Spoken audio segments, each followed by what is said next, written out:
So that's interesting that that was the most memorable statement about being married at the age of 6.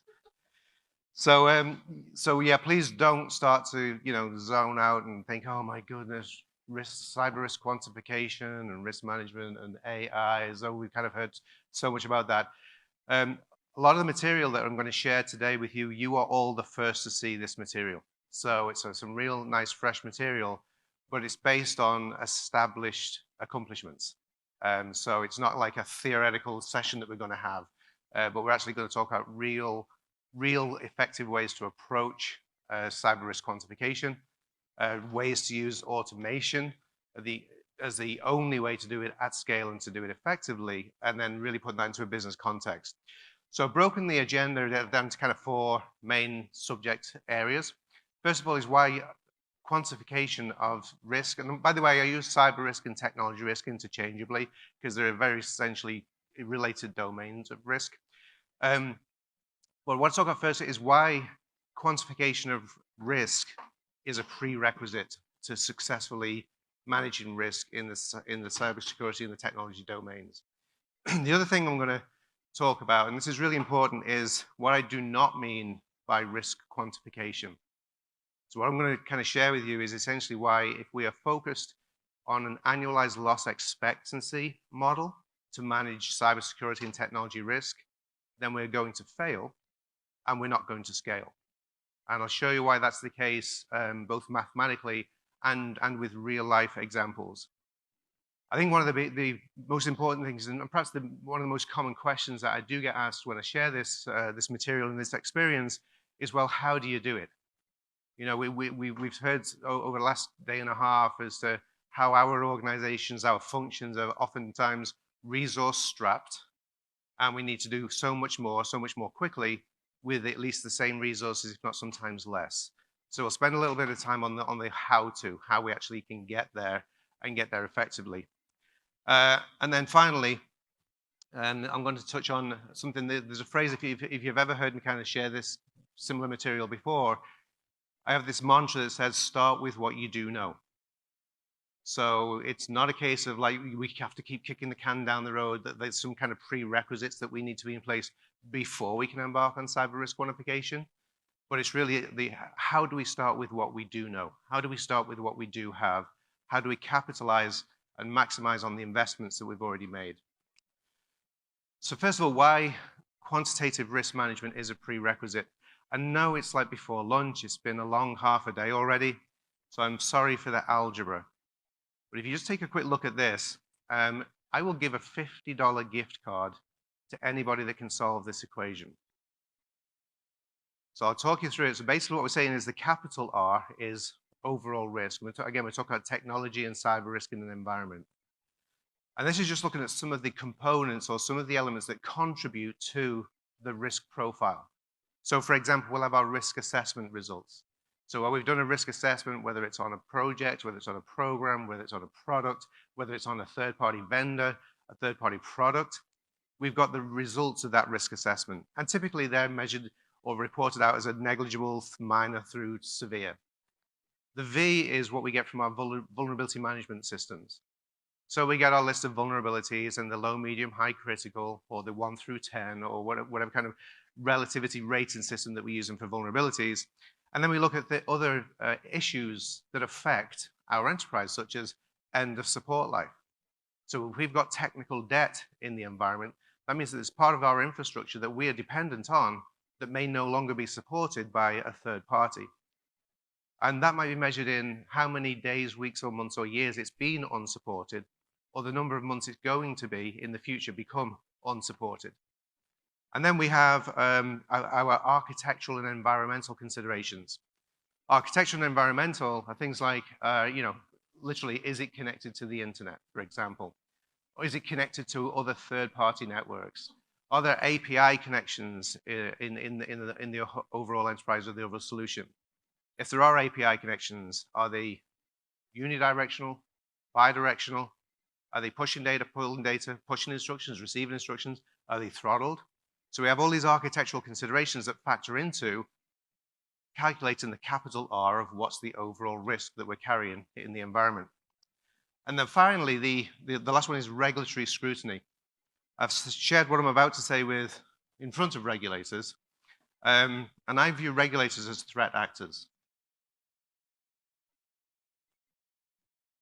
And you have malicious threat actors and you have non-malicious threat actors. I will leave it to your own judgment as to where you feel regulators sit in malicious versus non-malicious threat actors. But seriously, if you think about the definition of what a threat actor is, a threat actor is any entity or any person that represents a material impact to our business. And so when we think about regulators, if we fail to meet our regulatory obligations, then that can and will represent a material impact to our business operations. And the same with our legal obligations as well. We may have contractual obligations to our clients in terms of how we deliver services or how we deliver products. So those are just a handful of some of the considerations, some of the elements, if you like, that go into, that we have to consider and that we have to measure in order to quantify risk. So, who won the $50 gift card? If we have a severe and a critical and 6 months and internet facing and 3 API connections and it's in scope for PCI DSS or NYDFS, name your poison, what is the result for R? So this is why we need to do risk quantification. Now, I said that I would explain what I do not mean by risk quantification. What I do not mean is subjectively deciding the top 10 things that we're worried about and then trying to quantify what the financial impact might be. Real risk quantification should tell us what the top risks are. Because if I have to select what I believe are the top 10 and then go try to quantify those, the one I'm worried about is number 11. The one that I didn't think about or that my analysts didn't think about. So we shouldn't go, in a qualitative fashion, selecting what we believe the top risks are going to be or are and quantify those. We should quantify, and that should inform us what the issues or what the top risks are. So to kind of hammer home the point is why we do need to quantify and put it into a business context. Sorry for the algebra again, but this, I promise you, this is, well, I can't promise that because there's some new material, so there might be something else. But this is, I think, one of the last algebraic challenges here. So take a look at the left-hand side. And what we're basically saying that from a business risk perspective, it's a very simple rule, this one, is A plus B must be less than C. So if C represents the business value, and in this example, we're saying that's $12 million. And if A plus B are two different contributing risk factors, if A is 10 million, what is the maximum allowable value of B for that rule, A plus B must be less than C? So if A is 10 million, right, 1.9 recurring. For that to be true. If you were thinking 2, you were almost right. But it's got to be less than. So what we're basically saying is the overall measurable risk cannot exceed the value of the business or the business value that we're trying to protect in the first place. Now, exact same scenario, A plus B must be less than C. C is the business value, still 12 million. Who can solve this one? If A is medium, what's the maximum allowable value of B? And we can't solve the equation because we have to quantify what do we mean by medium. So again, just makes the point that we really, for us to be successful in cyber and technology risk quantification, we must, risk management, we must quantify. So I said earlier that I don't believe, in fact, I know that risk management is not about annualized loss expectancy. Now, that statement might seem a little bit almost extreme. When I say that annualized loss expectancy, and by the way, on the left-hand side, if you're not overly familiar with ALE, there's just a quick description of what it means. It's basically, what is the problem that is going to occur? How frequently will it occur in a year? And then we've kind of got the annualized loss expectancy. But the statement I'm making is that if we're managing by loss expectancy, we are not managing risk. And I'll tell you why that's the case. How many of us have heard or even said that when we come to think of like cyber risk appetite, our risk appetite for cyber and technology risk, how many of us have heard or said, well, that's the board decision? Just raise your hand if you've heard people say, well, the board decides what our risk appetite is when it comes to cyber or technology risk. Keep your hand raised if you've ever met a board member that said to you, and my cyber risk appetite for this company is this. Right? So it's actually a cop-out, because when you think about what the role of the board of directors actually is, the board of directors is there to represent and protect the interests of the shareholders. It's the job of the management of the company to manage the risk. What the board does is they don't say, here's how much risk we want to avoid. What the board says is, here's how much risk we are willing to take. Now that sounds like a play on words, but it's a very important difference and it's a very important nuance. In other words, the board is saying, we want you to take no more than this amount of risk. What they're not saying is, we want to reduce risk. We can optimize risk, but the board sets the expectation of how much risk the shareholders are willing to tolerate, because with that risk, by the way, there is another financial calculation that happens, and that is the return on risk. So we think about return on capital, we think about return on investments, we also have a return on risk. But when we're focused exclusively on managing risk loss, then we are not actually managing the upside of risk. We're not managing risk like we would manage risk in any other domain of the business. So in our GRC programs, and especially when we're looking at cyber and technology risk, if we find ourselves being challenged to manage towards loss prevention, then we're not doing risk management. The other thing I say there is, it's impossible to reduce risk. This is the new material, by the way. Why do I say that's impossible to reduce risk? Well, sometimes we can confuse the word risk with likelihood. I mentioned this morning about a meeting that I had with a group of lawyers, and one of the comments that one of the lawyers made, they said, well, if we do that, we're increasing the risk. And what he really meant to say is, we're increasing the likelihood. Because if we change the word risk for consequence, then we're not reducing the consequence. The consequence is going to be the consequence. What we're doing is reducing the likelihood of that consequence materializing. But you might say, well, but why is that essentially saying that it's impossible to reduce risk? I think you probably figured out by now that I like to tell stories, especially true stories. Although getting married at 6, that was a joke. I was 7. So I'm going to tell you a true story. And I think this might be the only presentation in the last couple of days that's got a trigger warning. And it's a trigger warning not because it's a joke. It is a legitimate trigger warning. I'll take a little bit of water. So if anybody in the room has either personally experienced the trauma of a motor accident, or if somebody you love has been through that, and therefore you've had the emotional trauma, then this is the trigger warning that this is what we're going to be talking about for a real life example. I'd like you to introduce you to my brother Darren. Does anybody know what a petrol head is? I guess so, yeah. If you're from the other side of the Atlantic, you'll know exactly what petrol gasoline. So if you're really into motorsports and things like that, then you're a petrol head. By the way, I met another Grounds today. Chase Grounds, is it? Yeah, this is not Chase. This is Darren. We're going to do the DNA test later. But so me and my brother were petrol heads. Kind of still are, really. On the bottom left there, you can see, as we got older, we didn't grow out of it. Boys will be boys.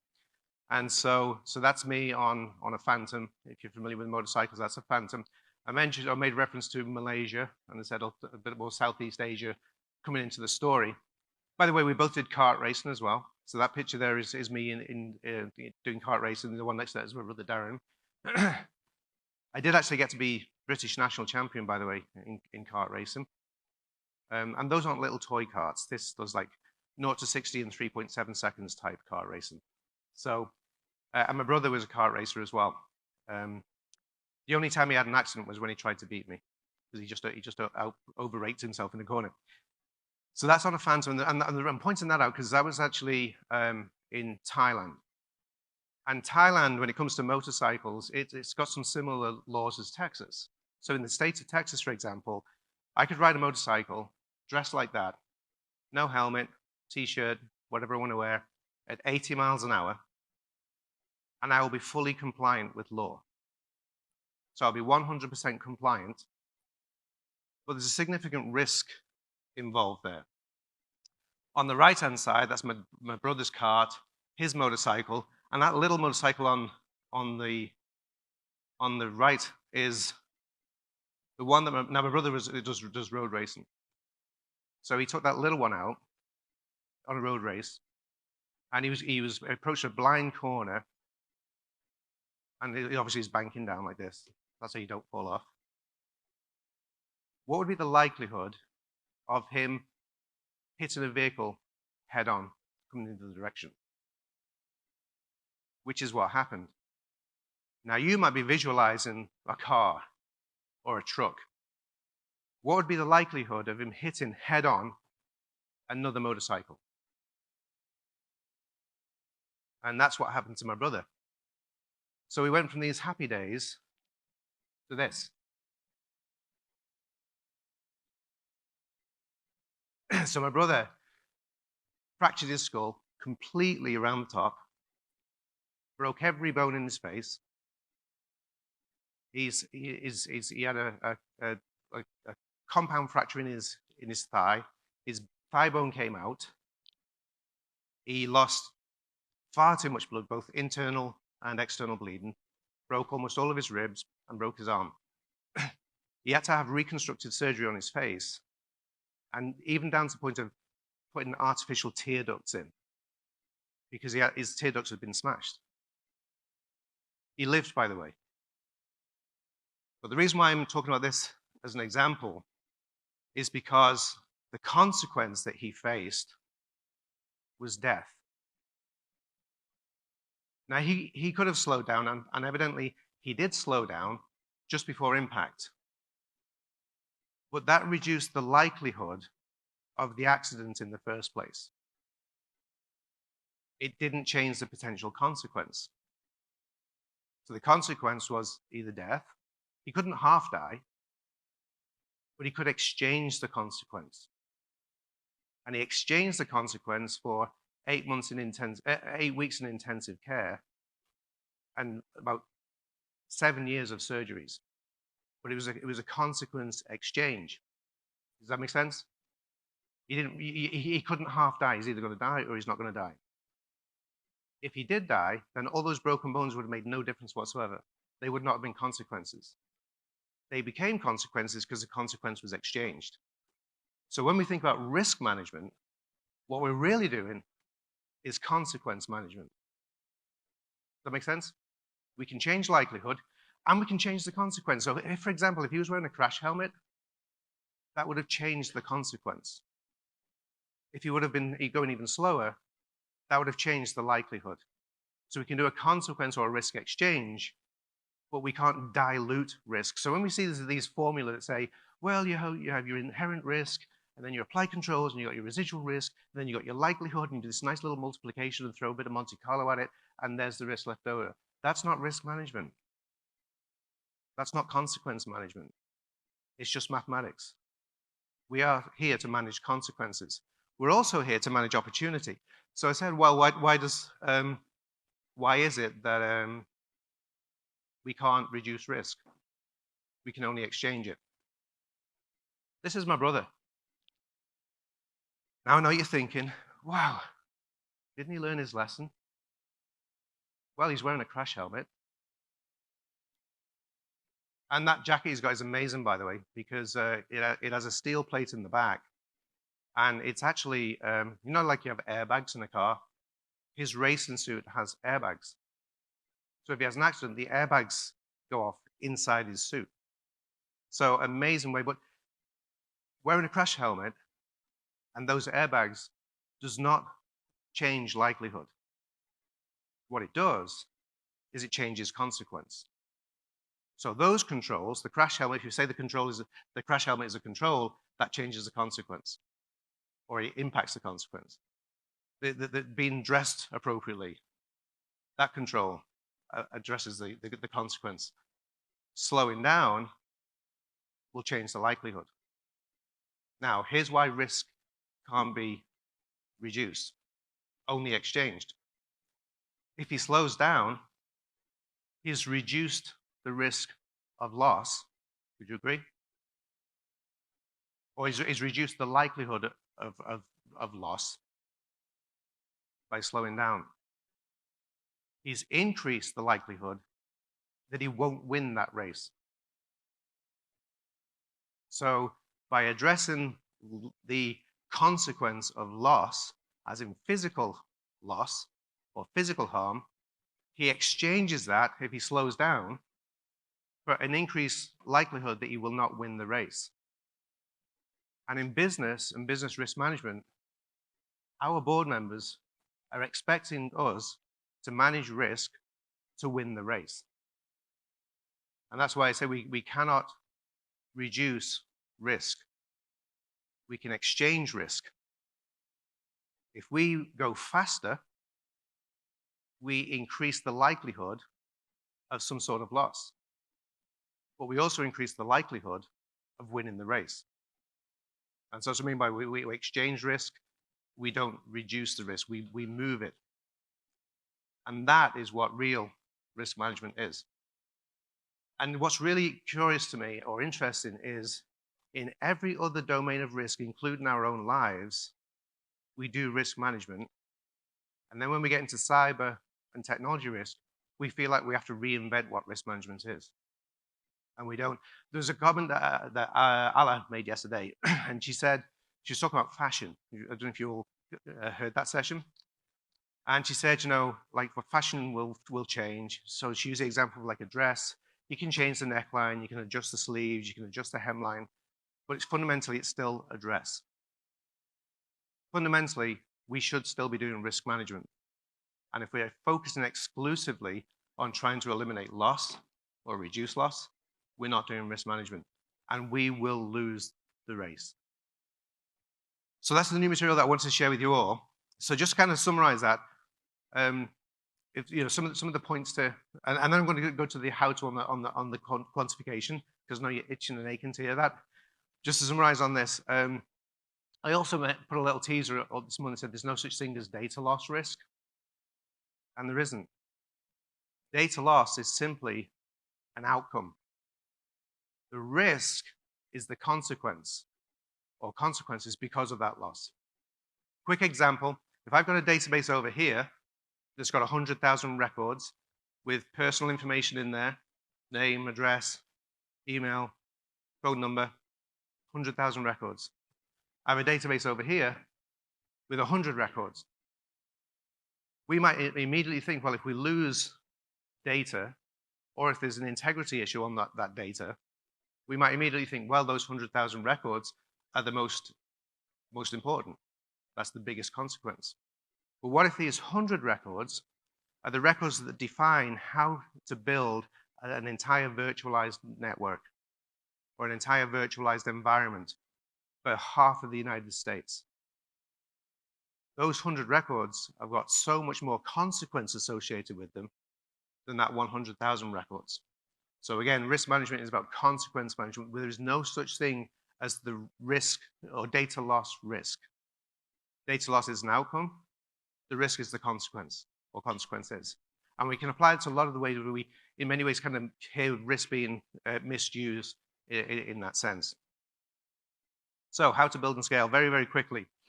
And by the way, I'll be around for the rest of the day. A lot of the folks at MetricStream know this model really well as well. So I said what risk quantification is not. It's not about trying to calculate annualized loss expectancy. The method and model that we built out, and we've deployed this at huge scale at Verizon, is it's an asset value-based model. So what I mean by that is when we think about some other models where we go scenario-based, we're trying to guess about the strength of a threat actor that we don't know exists yet and trying to figure out what strengths they've got and then, what's the likelihood that they might impact us. So we have an infinite number of perils in that model, and we have an infinite number of scenarios. With this model, we deal with the finite. We have a finite number of assets. And by assets, by the way, we're thinking of the thing of value. So, if we've got a product provisioning platform, that's the thing of value. It drives us revenue, or it's mission critical. There's certainly IT assets that are component parts of that, but they're delivering that asset, that thing of value. So in this model, think about it like a points-based system. It's not a 0 through 10 or a 0 through 100. It's like collecting air miles. So the more valuable the asset is to your business, the more points that get added. The more exposed it is architecturally, either by the number of network connections, API connections, points get added. The more regulatory scrutiny it's exposed to, points get added. So we're basically coming up with an empirical numeric score that represents the value of the asset and its attack footprint, or attack surface, which also includes regulators. With that, we can then literally stack rank numerically our assets. So the one with the highest score is the one that we care about the most. From that, then we can do a similar model that says with all the things that we have in the environment, whether it's vulnerabilities like we talked before, points get awarded. If it's architectural, like end of technology life or end of support life, points get awarded. But what this then allows us to do is to essentially set that risk appetite. So we're basically saying for the more points that are awarded based on the value of the asset and its exposure, the less tolerance we have for points associated with vulnerabilities, end of support life, third-party related issues and problems. So it becomes a very sophisticated but trustable method because we're measuring the finite. We're measuring what we know. We know what our revenue streams are. We know what our mission critical processes are. We might not know all of the IT components, by the way. Just a kind of little comment on that.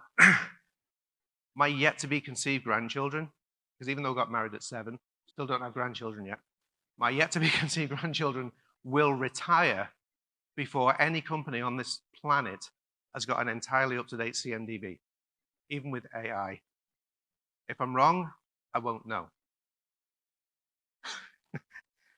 So just a quick couple of thoughts. I mentioned earlier about, start with what you do know, improve based on what you could know, always aspire to what you should know. Don't let perfection be the enemy of progress. I think that's a quote from Churchill.